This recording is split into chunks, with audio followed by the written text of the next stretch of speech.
So hi hello welcome back to my channel the WeCare family. So ఈరోజు video ఏంటంటే మా వారు వచ్చేసి చేపలు అయితే తీసుకొని వచ్చారనమాట. మేము చేపలు తినడం చాలా రేర్ అసలు. సో ఈరోజు అయితే తీసుకొని వచ్చారు.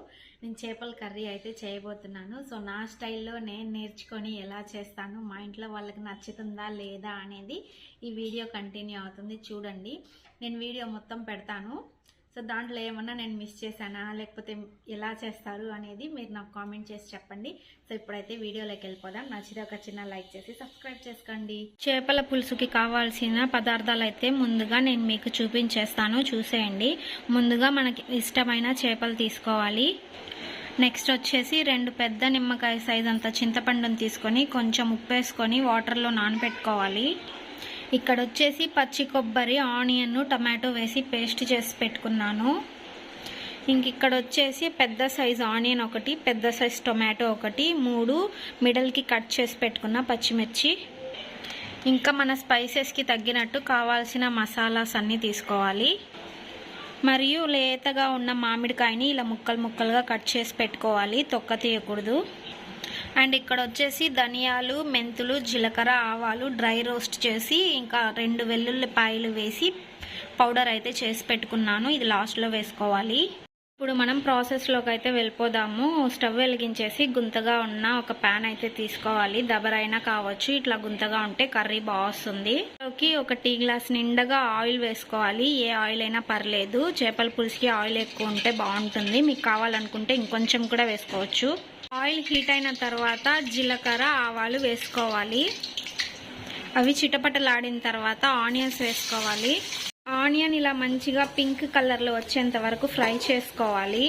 దాంట్లోకి వచ్చేసి ఒక ½ టేబుల్ స్పూన్ వరకు జింజర్ గార్లిక్ పేస్ట్ వేసుకోవాలి. ఫ్లేవర్ బాగుంటుంది. ఆనియన్స్ ఇలా ఫ్రై అవుతున్న టైంలో 2-3 రెమ్మలు కరివేపాకు అయితే వేసుకోవాలి. ఇందులోనే ముందుగా మనం చేసి పెట్టుకున్న మసాలా అయితే దీంట్లోకి వేసుకొని ఎర్రగా వేపుకోవాలి.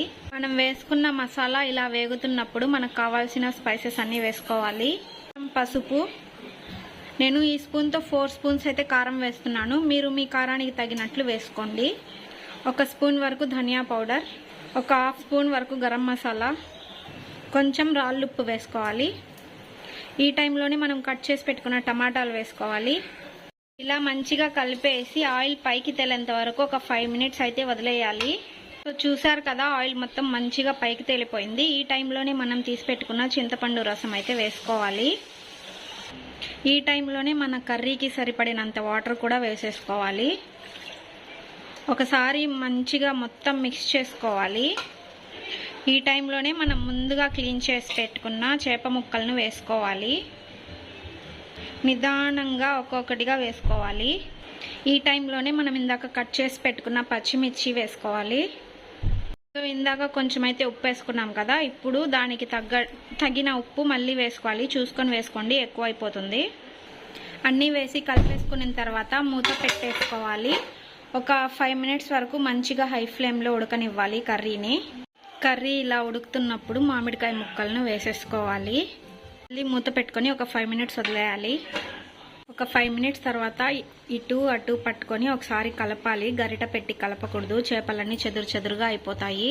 టైంలోనే ఒక గుప్పెడంత కొత్తిమీర అయితే వేసేసుకొని ఇంకా సిమ్లో అయితే పెట్టేసుకోవాలి ఒక 10 మినిట్స్ వరకు.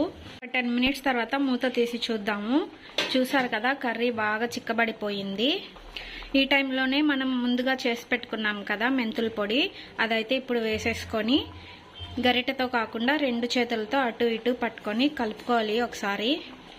ఈ టైంలోనే ఏమైనా సాల్ట్ కొంచెం తక్కువగా ఉంటే చూసి మళ్ళీ అడ్జస్ట్ చేసుకోవాలి. ఇంకో 5 మినిట్స్ వరకు సిమ్లో పెట్టేద్దాం. ఆ తర్వాత ఆపేసి చూసేస్తే మన కర్రీ అయితే రెడీ అయిపోతుంది. సో వీడియో మొత్తం చూసారు కదా, నేను కర్రీ ఎలా చేశాను ఏంటి అనేసి. సో మా ఇంట్లో వాళ్ళకైతే చాలా బాగా నచ్చింది. సో తినేటప్పుడు అయితే కొంచెం సాల్ట్ తక్కువైంది, తర్వాత మేము అడ్జస్ట్ చేసేసుకున్నాము. సో మీకు ఎలా అనిపించింది మొత్తం చూసారు కదా, నాకు కామెంట్లో చెప్పండి. ఏమైనా మిస్టేక్స్ ఉంటే కూడా చెప్పండి. మన ఛానల్ని కనుక మీరు ఇదే మొదటిసారిగా చూస్తున్నట్లయితే మన ఛానల్ని సబ్స్క్రైబ్ చేసుకొని నాకు కొంచెం సపోర్ట్ చేయండి. Thank you so much. Bye.